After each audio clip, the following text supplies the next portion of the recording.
మన టీవీ సినిమాల్లో నటించండి, రాజకీయాల్లో నటించండి ప్లీజ్ అంటూ పవన్ కళ్యాణ్ కు చురకలంటించారు ముద్రగడ పద్మనాభం. పశ్చిమ గోదావరి జిల్లా తాడేపల్లిగూడెంలో కాపు ఆత్మీయ సమావేశంలో ముద్రగడ మాట్లాడుతూ పవన్ కళ్యాణ్ సినిమాలో నటించండి, రాజకీయాల్లో నటించి యువతను పాడు చేయకండి కోరారు. అధికారంలోకి వస్తే స్వచ్ఛమైన నీరు అందిస్తామని చెప్పకుండా స్వచ్ఛమైన సారా అందిస్తామంటున్నారు. పవన్ కళ్యాణ్ తాడేపల్లిగూడెం నుంచి పోటీ చేసి ఉంటే బాగుంటుందని సూచించారు. ఆవేశంగా ఉద్రేకంగా మాట్లాడేశారు.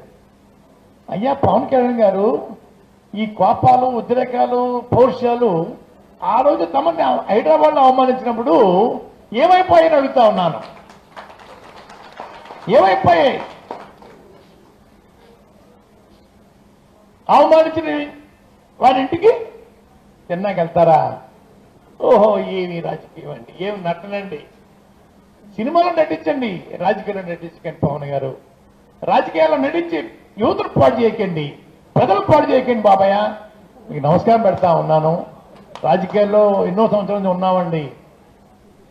రోజు ప్రజలు సేవ చేసినా కూడా దిక్కు ఉండదు మాకు. మీరు ఎక్కడో హైదరాబాద్ నుంచి వచ్చేసి 6 నెలలకు సంవత్సరం వచ్చేసి సేవ చేస్తారా? అసలు ఏంటో ప్రజల యొక్క పరిస్థితులు ఏంటో అయ్యా తెలుసుకోకుండా మీ వ్యవహార శైలి ఉందన్నయ్యా. ఓకు అన్నట్లేదన్నయ్యా. 2014, 2019, 2024 మీ వ్యూహం ఏంటో తెలియట్లేదన్నయ్యా. చంద్రబాబు నాయుడు గారి స్టేట్లో జనరల్ మేనేజర్ పోస్ట్ ఇచ్చారని మొన్న చెప్పారండి. దానికి మళ్ళీ కొత్తగా మార్కెటింగ్ మేనేజర్ పోస్ట్ కూడా యాడ్ చేశారన్నయ్యా.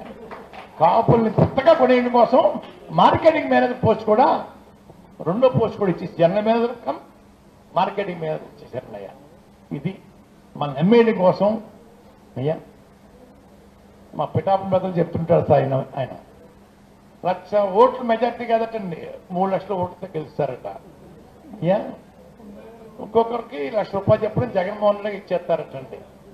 అయ్యా, ఈ పిఠాపురం ఓట్లందరూ అమ్ముడైపోయే మనుషులు, వారు స్వచ్ఛమైన మనుషులు, స్వచ్ఛమైన హీరో. ప్రజలు మాత్రం అవినీతి పనులు, అమ్ముడైపోయే మనుషులు. ఇంకోటండి అయ్యా,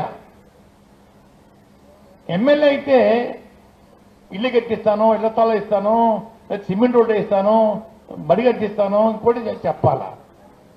స్వచ్ఛమైన నీరు ఇస్తాను చెప్పాలా. మీరు చెప్పట్లేదండి అయ్యా. స్వచ్ఛమైన సారా, నేను అధికారం వస్తే స్వచ్ఛమైన సారా మీకు అందుబాటు చేస్తా అని చెప్పేసి చెప్పడం